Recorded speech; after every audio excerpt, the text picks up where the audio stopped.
नमस्कार दोस्तों, स्वागत है आपका हमारे इस चैनल में। आप सभी के लिए सीएससी के माध्यम से आधार सेंटर को लेकर सबसे बड़ी अपडेट निकल के आ रही है। जितने भी सीएससी वीएलई को सीएससी के द्वारा आधार यूसीएल दिया गया है, उन सभी को एक इम्पोर्टेंट अपडेट दिया गया है। आज की इस वीडियो में हम आपको लाइव दिखाने वाले हैं। अगर आप वह काम नहीं करते हैं तो ऐसे में आपका जो आधार यूसीएल सेंटर है उसको कभी भी डीएक्टिवेट किया जा सकता है।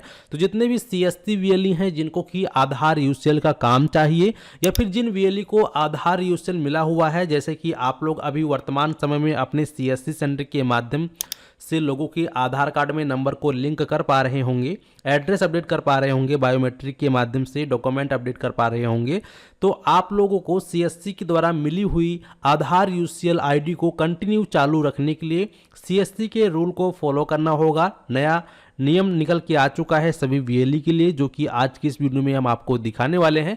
लेकिन वीडियो को आगे शुरू करने से पहले, आगे बढ़ने से पहले आपसे एक छोटी सी रिक्वेस्ट है। अगर आप चैनल पे पहली बार आए हैं तो फटाफट चैनल को सब्सक्राइब कर लीजिएगा। साथ ही साथ नोटिफिकेशन बेल आइकन को ऑल पे क्लिक करके ऑन कर लेना, ताकि आप इसी प्रकार की इन्फॉर्मेटिव वीडियो देख पाएं। तो चलिए शुरू करते हैं। तो जैसा कि आप लोग देख पाएंगे, सीएससी यूपी यूसीएल के माध्यम से सभी वीएलई को अति आवश्यक सूचना दिया गया है, जहां पर बताया गया है कि प्रिय यूसीएल वीएलई बंधु, कृपया आप सभी अपना सेंटर नियमित रूप से संचालित करें, जिससे अधिक रेजिडेंट को आधार से संबंधित समस्याओं का समाधान मिल सके और आपके ट्रांजैक्शन भी बढ़ सकें। कस्टमर के साथ उचित व्यवहार बनाए रखें और आधार संशोधन हेतु निर्धारित शुल्क 50 रुपये ही चार्ज करें। प्रत्येक वीएलई को प्रतिदिन कम से कम 15 यूसीएल ऑनलाइन डेमोग्राफिक अपडेट एवं ऑनलाइन डॉक्यूमेंट अपडेट और माह में 250 यूसीएल ट्रांजैक्शन करना अनिवार्य है। यानी कि अगर आप एक सीएससी वीएलई हैं और आपको सीएससी के माध्यम से आधार यूसीएल मिला हुआ है, तो आपको महीने में 250 यूसीएल ट्रांजैक्शन करने अनिवार्य हैं। जिन वीएलई के द्वारा यूसीएल क्लाइंट पर काम नहीं किया जा रहा है, उन्हें रिप्लेस करने का कार्य प्रगति पर है। यानी कि जिन सीएससी वीएलई को यूसीएल आईडी मिला हुआ है और वह वीएलई यूसीएल क्लाइंट पर काम नहीं कर रहे हैं, उनको अब हटाया जाएगा। हटाने का काम यहाँ पे चल रहा है। अतः किसी भी प्रकार की असुविधा से बचने के लिए अपने सेंटर का संचालन नियमित रूप से करें। Regard CSC UIDAI team. ठीक है, तो अगर आप एक सीएससी सेंटर संचालक हैं और आपको सीएससी के द्वारा आधार यूसीएल मिल चुका है, तो आप लोगों को कंटिन्यू यहाँ पे काम करना है। रेगुलर आपको 15 ट्रांजैक्शन करने ही होंगे। यानी कि मंथली आपको 250 ट्रांजैक्शन ओनली यूसीएल के द्वारा करके दिखाना होगा, ताकि आप लोग का नियमित रूप से आधार यूसीएल सेंटर चलता रहे।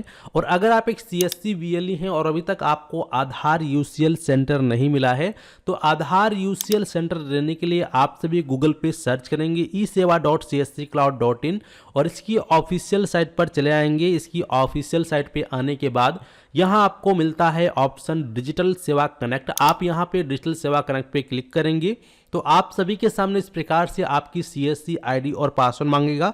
तो यहाँ पर आपको अपनी सीएससी आईडी पासवर्ड डालना है। देन जो भी कैप्चा कोड आपके सामने शो किया गया है, यह कैप्चा कोड आपको सही फिल कर लेना है। कैप्चा कोड यहाँ पे डाल देने के बाद आप साइन इन बटन पे क्लिक करेंगे। लेकिन ध्यान रहे, आपको सीएससी के माध्यम से बैंक बीसी मिला हुआ होना चाहिए, तभी आप यूसीएल रजिस्ट्रेशन कर सकते हैं। फिलहाल अभी सीएससी के माध्यम से आधार यूसीएल रजिस्ट्रेशन स्टार्ट है, रजिस्ट्रेशन किया जा रहा है। लेकिन इसके लिए ज़रूरी है कि आपके पास सीएससी के माध्यम से बैंक बीसी मिला होना चाहिए, तभी आप इसके लिए आवेदन कर पाएंगे। अगर आप किसी अदर बैंक का बीसी पॉइंट ले रखे हैं, तो ऐसे में फिर आपको सीएससी के माध्यम से नहीं मिल पाएगा। जैसे कि मान लीजिए आप एयरटेल का बीसी ले रखे हैं, या पेटीएम का बीसी ले रखे हैं, या फिर फिनो पेमेंट बैंक का बीसी पॉइंट ले रखे हैं, तो ये सब बीसी मान्य नहीं है। जो सीएससी के माध्यम से आप लोग बैंक बीसी में काम करेंगे, बैंक बीसी मिला होगा, उसी के द्वारा ही आप लोगों को फिर आधार यूसीएल के लिए ऑनलाइन आवेदन करने का प्रक्रिया यहाँ पर खुल जाएगा। तब आप लोग यहाँ पे आवेदन कर पाएंगे। तो अगर आप भी जब भी यहाँ पर आधार यूसीएल के लिए रजिस्ट्रेशन करने आते हैं, अगर आपको यूर नॉट ये CSC bank BC kindly contact your district और बैंकिंग टीम, तो फिर आपको करना क्या है, आप सभी अपने मोबाइल फ़ोन में या फिर कंप्यूटर में क्रोम ब्राउज़र ओपन करेंगे और यहाँ पे आप सर्च करेंगे CSC बैंक BC, ठीक है, बैंक BC रजिस्ट्रेशन। जैसे ही आप इतना सर्च करते हैं तो आपके सामने इस प्रकार से कई सारे लिंक आएगा। यहाँ पर आपको एक लिंक दिखाई देगा csccloud.in BC ऑनबोर्डिंग लॉगिन। आपको इसी वाले लिंक पर क्लिक करना है। जैसे ही आप इस लिंक पे क्लिक करेंगे तो लिंक पे क्लिक करने के बाद आपके सामने इस प्रकार से इंटरफेस आ जाएगा। फिलहाल अभी यहाँ पर एक नोटिफिकेशन भी आपको देखने को मिलेगा, central bank has put A hold on all new BC, मतलब सेंट्रल बैंक का BC पॉइंट फिलहाल आपको यहाँ पे नहीं मिल सकता है, बाकी अदर बैंक के लिए आप अप्लाई कर सकते हैं। तो बैंक BC के लिए अप्लाई करना है तो इसके लिए आपको यहाँ पर अप्लाई का एक ऑप्शन दिख रहा है, आप अप्लाई वाले ऑप्शन पे क्लिक करेंगे। लेकिन इससे पहले यहाँ आपको एक लिंक मिलता है to become a bank BC, click है टू चेक क्राइटेरिया। तो इस पर आप क्लिक करेंगे तो क्लिक करते ही आपके सामने नोटिफिकेशन आएगा बैंक BC क्राइटेरिया, यानी कि आपको CSC के माध्यम से बैंक BC लेने के लिए, बैंक ID लेने के लिए आपके पास क्या क्या क्राइटेरिया होनी चाहिए। तो आपकी CSC ID कम से कम 6 मंथ पुरानी होनी चाहिए। आपके CSC ID से पर मंथ जो है 100 ट्रांजैक्शन यहाँ पे होने चाहिए। बताया गया है कि 100 ट्रांजैक्शन पर मंथ आपके डिजिटल सेवा पोर्टल पे होने चाहिए। आपके पास पुलिस वेरिफिकेशन सर्टिफिकेट होना चाहिए, IVF सर्टिफिकेट होना चाहिए, मिनिमम आप 10th से 12th पास होने चाहिए और आपका सिविल स्कोर 650 तक होने चाहिए। अगर ये क्राइटेरिया आप पूरा करते हैं तो आवेदन करने के लिए आप अप्लाई वाले बटन पे क्लिक करेंगे। जैसे ही आप अप्लाई वाले बटन पे यहाँ पर क्लिक करेंगे तो आप सभी के सामने इसका जो रजिस्ट्रेशन पेज है वह ओपन हो जाएगा। तो इस प्रकार से आप सभी के सामने सिलेक्ट ये बैंक विथ लोकेशन के साथ में आ जाएगा, जहां पर आपके स्टेट डिस्ट्रिक्ट का नाम शो करेगा और यहाँ पे विलेज का नाम भी शो करेगा, कहाँ कहाँ पर ये बैंक अवेलेबल है। तो यहाँ पे बैंक नेम पे क्लिक करेंगे। जैसे कि हमारे लोकेशन पे हमें फिलहाल यहाँ पे 5 बैंकों के BC मिल सकते हैं, जैसे कि axis bank, Indian bank, HDFC bank, SBI bank और प्रथमा UP ग्रामीण बैंक, ठीक है। तो इनमें से जो भी आपको बैंक BC लेना है, जौन से भी बैंक का, वो आप यहाँ पे सबसे पहले तो बैंक को आप सेलेक्ट करेंगे। बैंक सेलेक्ट करने के बाद आपके सामने इस प्रकार से इंटरफेस आ जाएगा।